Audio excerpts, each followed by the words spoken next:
지금 갖고 있는 주식 중에서 왜 샀는지 한 문장으로 말할 수 있는 게 몇 개나 되시나요? 누군가 물어보면 대답할 수 있나요? 이 회사가 뭘로 돈 버는지, 왜 앞으로 더 잘 될 거라고 생각하는지 30초 안에 설명이 되나요? 안 된다면 위험합니다. 왜냐하면 그건 투자가 아니라 그냥 기도거든요. 주가 오르게 해달라고 기도하는 거예요. 오늘 이야기할 사람은 피터 린치입니다. 13년 동안 연평균 29% 수익률을 기록한 월스트리트 역사상 가장 성공한 펀드 매니저 중 한 명이에요. 그런데 그가 수천 개 종목을 분석하면서 가장 강조한 건 복잡한 공식이 아니었습니다. 간단한 질문 하나였어요. 이 주식을 왜 샀는지 초등학생한테 2분 안에 설명할 수 있는가? 이 영상이 도움이 된다면 구독과 좋아요 부탁드립니다. 오늘 린치의 이야기를 따라가다 보면 왜 아는 것에 투자하라는 말이 단순해 보이지만 실천하기 어려운지 알게 되실 겁니다. 린치는 1944년 매사추세츠에서 태어났습니다. 아버지는 보스턴 칼리지의 수학 교수였는데 린치가 7살 때 암에 걸렸고 10살 때 세상을 떠났어요. 갑자기 가장을 잃은 가족은 경제적으로 어려워졌습니다. 린치는 아직 어린 나이였지만 집안을 도와야 했어요. 그래서 시작한 일이 골프장 캐디였습니다. 보스턴 인근의 브레이번 컨트리 클럽이라는 고급 골프장이었어요. 손님 가방을 들고 18홀을 따라다니면서 린치는 뭔가를 배웠습니다. 그건 골프 기술이 아니었어요. 손님들이 라운딩하면서 나누는 대화를 들었습니다. 그들은 대부분 사업가들이었고 자연스럽게 주식 이야기를 했어요. 린치는 그 대화들을 기억했습니다. 집에 와서 손님들이 언급한 회사 이름을 메모하고 몇 달 후에 주가가 어떻게 됐는지 확인해 봤어요. 어떤 건 올랐고 어떤 건 떨어졌습니다. 흥미로웠어요. 왜 어떤 회사는 오르고 어떤 회사는 떨어지는 걸까? 그 궁금증이 린치를 사로잡았습니다. 캐디 손님 중에는 특별한 사람이 있었어요. 조지 설리번이라는 사람인데 피델리티 인베스트먼트의 사장이었습니다. 린치는 그가 누군지 처음엔 몰랐어요. 그냥 좋은 손님이었고 가방을 정성껏 들어드렸습니다. 그 인연이 나중에 린치의 인생을 바꾸게 됩니다. 린치는 보스턴 칼리지에 진학했습니다. 그런데 전공이 경제학이나 경영학이 아니었어요. 역사, 심리학, 철학을 공부했습니다. 나중에 그는 이게 투자에 더 도움이 됐다고 말했어요. 숫자만 보는 게 아니라 사람과 시장의 심리를 읽는 눈을 길렀기 때문입니다. 대학 시절 린치는 첫 번째 주식을 샀어요. 플라잉 타이거 항공이라는 회사였습니다. 항공 화물 운송 회사인데 당시 베트남전이 확대되면서 군수물자 운송 수요가 늘어날 거라고 판단했어요. 린치는 이 회사의 사업을 이해했고 성장 가능성을 봤습니다. 주식은 올랐어요. 린치는 $20에서 사기 시작해 $80가 될 때까지 조금씩 팔았습니다. 이 수익으로 대학원 등록금을 마련했어요. 첫 투자에서 린치는 중요한 걸 배웠습니다. 내가 이해하는 회사에 투자하면 확신을 가지고 버틸 수 있다는 것, 그리고 좋은 회사는 시간이 지나면 주가에 반영된다는 것. 펜실베이니아 대학교 와튼스쿨에서 경영학 석사 과정을 마친 린치는 1966년 피델리티의 인턴으로 들어갔습니다. 골프장에서 만났던 조지 설리번과의 인연이 이어진 거예요. 처음에는 재지, 화학, 출판 업종을 담당하는 애널리스트로 일했습니다. 그런데 중간에 군 복무를 해야 했어요. 린치는 포병 장교로 복무했는데 처음엔 텍사스, 그 다음엔 한국에 배치됐습니다. 당시 베트남전이 한창이었는데 포병 장교는 보통 베트남으로 가거든요. 한국으로 간 건 운이 좋았다고 린치는 나중에 말했어요. 유일한 단점이 있었는데 당시 한국에서는 주식 거래가 어려워서 금단 현상에 시달렸다는 겁니다.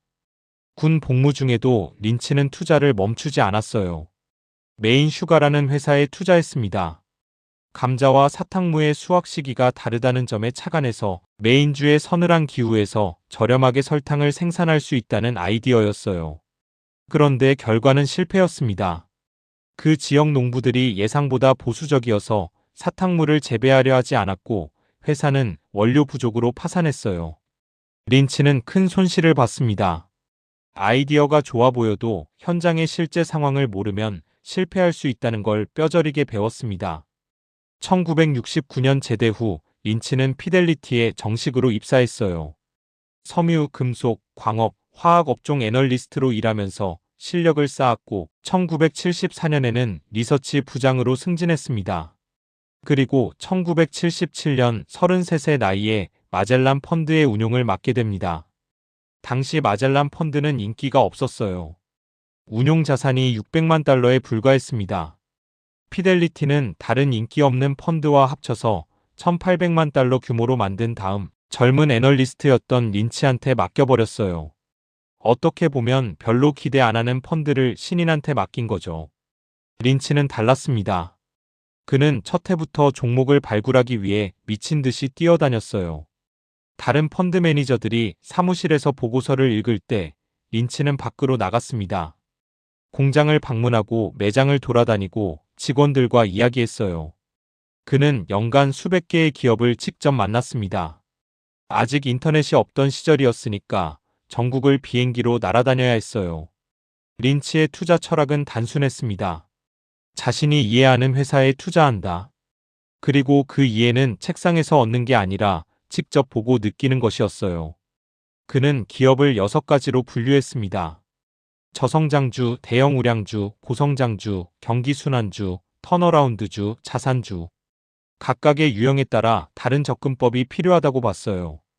저성장주는 안정적인 배당을 주지만 주가 상승은 기대하기 어려운 회사입니다. 전력 회사 같은 곳이요. 대형 우량주는 코카콜라, 제너럴 일렉트릭 같은 회사예요. 급격히 성장하진 않지만 꾸준히 10%에서 15%씩 자라는 기업이에요. 고성장주는 연 20%, 30%씩 빠르게 커가는 젊은 회사들이고요. 경기순환주는 자동차나 철강처럼 경기에 따라 실적이 오르락내리락하는 회사입니다. 이런 회사는 타이밍이 중요해요. 턴어라운드주는 망할 뻔했다가 살아나는 회사고 자산주는 부동산이나 특허 같은 숨겨진 자산을 가진 회사예요. 린치는 각 유형에 맞는 질문을 던졌습니다.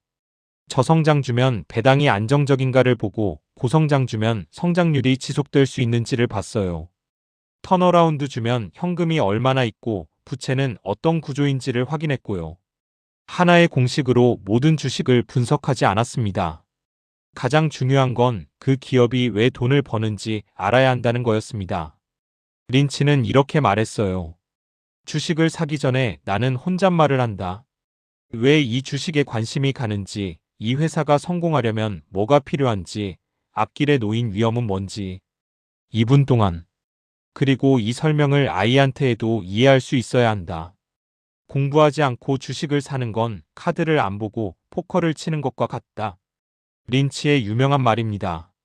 그는 사람들이 냉장고를 살 때는 몇 시간씩 비교하면서 주식은 몇 분 만에 사버린다고 지적했어요. 그래서 부동산에선 돈을 벌고 주식에선 돈을 잃는다는 거예요. 1982년 린치는 크라이슬러에 투자하기로 결심합니다. 당시 크라이슬러는 파산 직전이었어요. 1978년부터 1981년까지 35억 달러의 적자를 냈고 주가는 2달러까지 떨어졌습니다. 모든 애널리스트가 이 회사는 망할 거라고 했어요. 정부의 구제금융을 요청해서 겨우 연명하는 상황이었거든요. 월스트리트의 전문가들은 크라이슬러를 좀비 기업이라고 불렀습니다. 이미 죽었는데 정부 돈으로 겨우 숨만 쉬고 있다는 거예요. 언론도 부정적이었어요. 크라이슬러가 망하면 미국 자동차 산업의 상징이 무너지는 거니까 계속 뉴스에 나왔습니다. 대부분 비관적인 기사였어요. 린치는 다르게 봤습니다. 그는 포드를 조사하다가 크라이슬러에 눈을 돌렸어요. 재무제표를 들여다보니 대차대조표에 10억 달러의 현금이 있었습니다. 그리고 정부가 보증한 14억 달러의 대출이 있었어요. 이건 바로 파산할 회사가 아니었습니다. 최소 1년에서 2년은 버틸 수 있다는 뜻이었어요. 린치는 직접 디트로이트로 갔습니다. 크라이슬러 경영진을 만났어요. 그 중에는 전설적인 경영자리 아이아 코카가 있었습니다. 아이아 코카는 포드에서 머스탱을 개발한 사람인데 해고당한 뒤 크라이슬러의 회장으로 왔어요. 그는 회사를 살리기 위해 공장을 폐쇄하고 인력을 줄이고 비용을 대폭 절감하고 있었습니다. 아이아코카는 직접 텔레비전 광고에 출연해서 크라이슬러 차를 팔았어요. 미국 시장에서 기업 회장이 직접 광고에 나온 건 이례적인 일이었습니다. 그는 이렇게 말했어요. 더 좋은 차를 찾으면 그걸 사세요. 자신감이 넘치는 말이었고 소비자들은 그런 솔직함에 반응했습니다. 린치가 아이아코카를 만났을 때 아이아코카는 흥분해서 새 차에 대해 이야기했어요. 특히 미니밴이라는 완전히 새로운 개념의 차량을 개발 중이라고 했습니다. 당시에는 미니밴이라는 게 없었거든요. 가족용 차라고 하면 스테이션 외권이 전부였어요. 아이아코카는 미니밴이 시장을 바꿀 거라고 확신했습니다. 린치는 그 말을 듣고 확신했습니다. 이 회사는 살아날 수 있다. 린치는 나중에 이렇게 썼어요. 이날은 아마도 내 21년 투자 경력에서 가장 중요한 날이었을 것이다. 그는 크라이슬러 주식을 샀습니다. 마젤란 펀드 자산의 5%까지 크라이슬러에 투자했어요. 당시로서는 엄청난 비중이었습니다. 처음 8개월 만에 주가가 2배가 됐어요. 그리고 1983년 크라이슬러는 정부 대출을 예정보다 7년 일찍 상환했습니다. 1984년에는 미니밴이 출시됐고 자동차 시장을 완전히 바꿔놓았어요. 크라이슬러 주식은 15배 이상 올랐습니다. 린치에게 크라이슬러는 대표적인 턴어라운드 성공 사례가 됐어요. 그런데 린치가 크라이슬러에 투자할 수 있었던 이유는 뭘까요? 회계장부에서 현금과 부채 구조를 읽을 수 있었기 때문입니다. 그리고 직접 경영진을 만나서 그들의 계획을 들었기 때문이에요. 무엇보다 자동차라는 사업을 이해했기 때문입니다. 차가 굴러가는 원리를 몰라도 괜찮아요. 하지만 사람들이 왜 차를 사는지, 이 회사의 차가 왜 팔릴 수 있는지는 알아야 합니다. 린치의 또 다른 대표적인 투자는 페니메이였습니다. 페니메이는 연방전국모기지협회의 약자인데 미국의 주택담보대출 시장에서 핵심적인 역할을 하는 회사예요. 은행들이 주택대출을 해주면 페니메이가 그 채권을 사들여서 은행에 다시 돈을 공급합니다. 이렇게 하면 은행이 더 많은 대출을 할 수 있게 되는 거죠. 대부분의 투자자들은 페니메이 같은 회사에 관심이 없었어요. 너무 지루해 보였거든요. 첨단 기술도 아니고 뭔가 혁신적인 제품을 만드는 것도 아니고 그냥 서류를 처리하는 회사처럼 보였습니다. 하지만 린치는 달랐어요. 그는 지루한 사업을 좋아했습니다. 경쟁자가 적기 때문이에요. 1980년대 초반 페니메이 주가는 저평가돼 있었어요. 린치는 이 회사의 사업 모델을 분석했습니다. 미국에서 집을 사려면 대부분 대출을 받아야 하고 그 대출 시장의 절반 가까이가 페니메이와 프레디맥을 통해 이뤄진다는 걸 알았어요. 미국인들이 집을 계속 살 거라면 페니메이는 계속 돈을 벌 수밖에 없었습니다. 린치는 주택시장의 기본적인 지표들을 봤어요. 주택 구매 여력, 금리 추이, 차압률 같은 것들이요. 그리고 인구 동향도 봤습니다. 당시 캘리포니아로만 하루에 1000명씩 사람이 이사가고 있었어요. 이 사람들은 집을 사거나 빌려야 했고 그건 페니메이의 사업이었습니다. 린치는 페니메이를 조금씩 사기 시작했습니다. 처음에는 포트폴리오에서 작은 비중이었는데 확신이 생기면서 계속 늘렸어요. 결국 펀드 자산의 5% 이상을 페니메이에 투자했습니다. 페니메이는 린치에게 가장 큰 수익을 안겨준 종목이 됐어요. 5억 달러의 수익을 냈습니다. 2년 만에 주가가 4배가 됐고 린치가 은퇴할 때까지 계속 보유했어요. 1986년에 린치는 페니메이를 미국에서 가장 좋은 사업이라고 말했습니다. 당시 주가 수익 비율이 1이었거든요. 1년치 이익으로 시가총액 전체를 벌어들일 수 있다는 뜻이에요. 린치의 투자 목록을 보면 공통점이 있습니다. 페니메이, 포드, 크라이슬러, 필립 모리스, 볼보, 제너럴 일렉트릭. 첨단 기술주가 아니에요. 린치는 자신이 기술에 재능이 없다고 인정했습니다. 그는 반도체나 소프트웨어보다 자동차, 담배, 모기지, 전력 같은 사업을 선호했어요. 왜냐하면 그게 더 이해하기 쉬웠으니까요. 린치는 자신의 실수도 공개적으로 인정했습니다. 드레피스라는 금융회사가 있었는데 린치가 20년간 몸담은 펀드업계 주식에 단 한 주도 투자하지 않았어요. 피델리티는 비상장이었지만 같은 업종인 드레피스에 투자했다면 9년간 100배 수익을 낼 수 있었다고 나중에 탄식했습니다. 자기가 가장 잘 아는 분야를 무시한 거예요. 마젤란 펀드는 계속 성장했습니다. 1977년 1,800만 달러에서 시작해 1983년에 10억 달러를 돌파했어요. 이때부터 비평가들이 말하기 시작했습니다. 펀드가 너무 커져서 더 이상 높은 수익률을 낼 수 없을 거라고요. 큰 펀드는 작은 종목에 투자하기 어렵고 시장에 미치는 영향도 커지니까요. 린치는 이 문제를 해결하기 위해 더 열심히 뛰었습니다. 같은 업종에서 여러 종목을 찾았어요. 자동차면 크라이슬러, 포드, 볼보를 같이 샀습니다. 저축대부조합이면 소형지방은행 수십 개에 분산 투자했어요. 그리고 해외로 눈을 돌렸습니다. 스웨덴의 볼보, 일본의 주식들도 샀어요. 1986년에는 펀드 자산이 50억 달러를 넘었습니다. 1987년 10월 검은 월요일이 터졌어요. 하루 만에 다우지수가 22% 폭락했습니다. 역사상 최악의 하루였어요. 마젤란 펀드도 같이 떨어졌고 환매 요청이 쏟아졌습니다. 투자자들이 겁에 질려서 펀드를 빼려고 한 거예요. 피델리티 본사에는 전화가 폭주했습니다. 직원들이 전화를 받기 위해 야근을 했어요. 펀드 가입자들은 공포에 빠져 있었고 린치한테도 압박이 왔습니다. 주식을 팔고 현금 비중을 늘려야 하지 않느냐는 거였어요. 린치는 어떻게 했을까요? 뉴스를 끄고 보유 종목을 하나씩 점검했습니다. 이 회사의 사업이 변했나, 실적이 나빠졌나, 내가 처음에 산 이유가 아직 유효한가.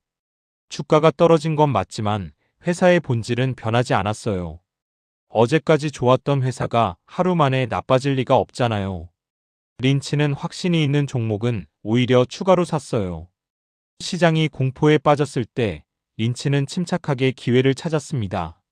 그는 나중에 이렇게 말했어요. 주식시장에서 폭락은 눈보라 같은 거다. 겨울에 눈이 오는 건 자연스러운 일이고 준비된 사람한테는 오히려 좋은 날씨다. 1987년 전체 수익률은 마이너스 17.6%였어요. 아픈 해였습니다. 하지만 린치는 13년 동안 마이너스를 기록한 해가 몇 번 있었어요. 1981년에는 마이너스 22.6%, 1984년에는 2% 수익으로 간신히 플러스였습니다. 그런데도 13년 연평균 29%라는 경이적인 수익률을 냈어요. 비결이 뭘까요? 린치는 10루타 종목이라는 표현을 만들었습니다. 야구에서 홈런 대신 10루타를 치는 것처럼 10배 수익을 내는 종목을 말해요. 포트폴리오에 종목이 많아도 10루타 몇 개가 전체 수익을 끌어올렸습니다. 크라이슬러가 15배 오를 때 다른 종목 몇 개가 반토막 나도 괜찮았어요. 린치는 이렇게 말했습니다. 주식은 복권이 아니다. 하지만 좋은 회사를 고르면 로또보다 훨씬 확률이 높다. 10개 종목에 투자해서 6개가 보통이고 3개가 좀 떨어지고 1개가 10배 오르면 전체적으로 큰 수익이 난다. 핵심은 그 1개를 너무 빨리 팔지 않는 것이다. 보통 사람들은 반대로 해요. 조금 오른 주식은 빨리 팔아서 이익을 확정하고 떨어진 주식은 본전 심리로 계속 들고 있습니다. 린치는 그걸 최악의 습관이라고 했어요. 좋은 회사의 주식은 계속 오를 수 있는데 작은 이익에 팔아버리고 나쁜 회사의 주식은 계속 떨어질 수 있는데 본전이 올 때까지 기다리다가 더 큰 손실을 보는 거예요. 린치가 보유한 종목 중에서 가장 오래 기다린 건 14년이었습니다. 그 사이에 주가가 움직이지 않았어요. 하지만 회사의 사업이 변하지 않았고 처음에 산 이유가 유효했기 때문에 버텼습니다. 린치는 보통 3년에서 4년 정도 보유한 종목에서 가장 큰 수익을 봤다고 해요. 첫 달이나 첫 해가 아니라 몇 년 뒤에요. 1990년 린치는 은퇴를 선언합니다. 46세 정점에서 떠났어요. 그의 마지막 수익률은 34% 이상이었습니다. 마젤란 펀드는 140억 달러 규모로 세계 최대의 뮤추얼 펀드가 돼 있었어요. 13년 동안 펀드 운용액이 660배 늘어난 겁니다. 왜 떠났을까요? 린치는 종목 코드 2,000개 이상을 외울 수 있었습니다. 그런데 딸아이 생일은 기억 못했어요. 어느 날 그 사실을 깨닫고 충격을 받았습니다. 그는 이렇게 말했어요. 죽을 때 사무실에서 더 많은 시간을 보내지 못한 걸 후회하는 사람은 본 적이 없다. 린치에게는 세 딸이 있었어요. 그는 딸들과 시간을 보내고 싶었습니다. 크리스마스에 함께 쇼핑하고 주말에 같이 놀아주고 싶었어요. 펀드 매니저로서는 최고였지만 아버지로서는 부족하다고 느꼈던 거예요. 은퇴 후 린치는 가족과 시간을 보내면서 자선 활동도 시작했습니다. 린치 재단을 만들어서 교육, 의료, 문화 분야에 기부했어요. 2010년에는 학교 교장 양성을 위해 2천만 달러를 기부했고 모교인 보스턴 칼리지에도 1,000만 달러를 냈습니다. 그는 자선을 투자의 연장이라고 생각했어요. 좋은 아이디어에 돈을 대면 그게 퍼져나간다는 거였습니다. 린치의 마젤란 펀드에는 아이러니한 통계가 하나 있습니다. 13년간 연평균 29% 수익률을 냈는데 펀드에 투자한 사람 중 절반은 돈을 잃었어요. 어떻게 된 걸까요? 사람들이 펀드가 오를 때 들어와서 떨어지면 팔아버렸기 때문입니다. 공포에 사고 탐욕에 파는 게 아니라 탐욕에 사고 공포에 판 거예요. 린치는 이걸 꽃을 뽑고 잡초에 물을 주는 것이라고 표현했습니다. 오르는 주식은 팔고 떨어지는 주식은 버티면서 물타기 하는 거요. 워런 버핏도 이 말을 자주 인용해요. 린치가 주식을 고를 때 자주 쓴 지표가 있습니다. 주가 수익 성장 비율이라고 불리는 지표예요. 주가 수익 비율을 이익 성장률로 나눈 값인데 린치는 이 수치가 1보다 낮으면 저평가됐다고 봤습니다. 특히 0.5 이하면 아주 매력적이라고 판단했어요. 예를 들어볼게요. 어떤 회사의 주가 수익 비율이 20이고 이익 성장률이 30%라면 주가 수익 성장 비율은 0.67이에요. 이건 성장률에 비해 주가가 싸다는 뜻입니다. 반대로 주가 수익 비율이 30인데 성장률이 15%라면 2가 되고 이건 비싸다는 신호예요. 린치는 이 비율 하나만 보지는 않았어요. 부채 비율, 현금 보유량, 재고자산 동향, 배당 이력 같은 것들도 함께 봤습니다. 하지만 핵심은 숫자가 아니었어요. 이 회사가 왜 돈을 버는지, 그 이유가 앞으로도 유효한지를 파악하는 게 먼저였습니다. 지금까지 린치의 이야기를 따라왔습니다. 골프장 캐디에서 시작해 세계 최고의 펀드 매니저가 됐고 정점에서 가족을 위해 물러났어요. 그가 남긴 교훈은 뭘까요? 첫째, 자신이 이해하는 것에 투자하라. 린치는 기술주를 거의 안 샀어요. 본인이 이해 못하니까요. 대신 자동차, 도넛, 모기지 같은 사업에 투자했습니다. 당신이 일하는 업계, 당신이 쓰는 제품, 당신이 아는 세상에서 시작하세요. 의사라면 의료 관련주를, 요리사라면 식품 회사를, 건설 노동자라면 건자재 회사를 더 잘 알 수 있어요. 둘째, 공부 없이 사지 마라. 린치는 주식 하나를 사기 전에 최소 몇 시간은 분석했어요. 재무제표를 보고 회사를 방문하고 경영진을 만났습니다. 적어도 냉장고 살 때만큼의 노력은 해야 한다고 했어요.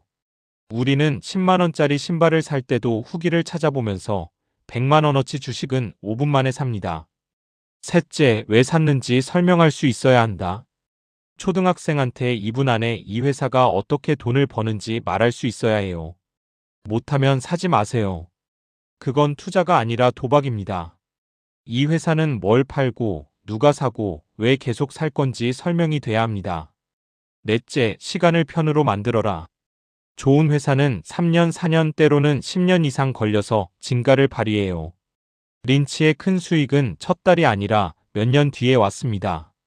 좋은 회사를 샀다면 시간이 당신 편이에요. 나쁜 회사를 샀다면 시간이 적이 되고요. 다섯째, 시장을 예측하려 하지 마라. 린치는 금리가 어디로 갈지, 경기가 어떻게 될지 예측하지 않았어요. 그는 이렇게 말했습니다. 연준 의장도 3년 뒤 금리를 모르는데 당신이 어떻게 알겠는가? 예측 대신 회사를 보세요. 회사의 사업이 좋으면 경기가 나빠져도 버팁니다. 지금 당신의 주식을 한번 보세요. 각각의 종목에 대해 왜 샀는지 30초 안에 말할 수 있나요? 이 회사가 뭘로 돈 버는지, 왜 앞으로 더 잘 될 거라고 생각하는지요. 대답이 안 나오면 그건 투자가 아닐 수도 있습니다. 린치가 매일 했던 일을 생각해 보세요. 보유 종목을 하나씩 점검하면서 물었어요. 내가 이 주식을 산 이유가 아직도 유효한가? 회사의 사업이 변했나? 실적은 어떤가? 그 질문에 대답할 수 없으면 계속 갖고 있을 이유가 없는 거예요. 주식은 어렵지 않습니다. 린치는 초등학교 4학년 수학이면 충분하다고 했어요. 어려운 건 감정을 다스리는 거예요. 떨어질 때 팔고 싶은 충동, 오를 때 더 사고 싶은 욕심. 그걸 이기려면 확신이 필요하고 확신은 공부에서 나옵니다. 피터 린치는 은퇴 후에도 가끔 인터뷰를 합니다. 2023년에 79세의 나이로 방송에 나왔을 때도 같은 말을 했어요. 아는 것에 투자하라. 숫자가 아니라 이야기를 봐라. 그리고 인내하라. 오늘 영상은 여기까지입니다. 구독과 좋아요는 채널 운영에 큰 힘이 됩니다. 댓글로 의견 남겨주시면 다음 영상에 반영하겠습니다. 피터 린치는 딸의 생일을 잊을 만큼 일했지만 결국 가장 중요한 건 가족이라는 걸 알았어요. 투자도 마찬가지입니다. 숫자보다 중요한 건 그 숫자가 가리키는 삶이에요. 당신이 이해하는 세상에서 당신이 믿는 회사를 찾으세요. 그게 린치가 평생 한 말입니다.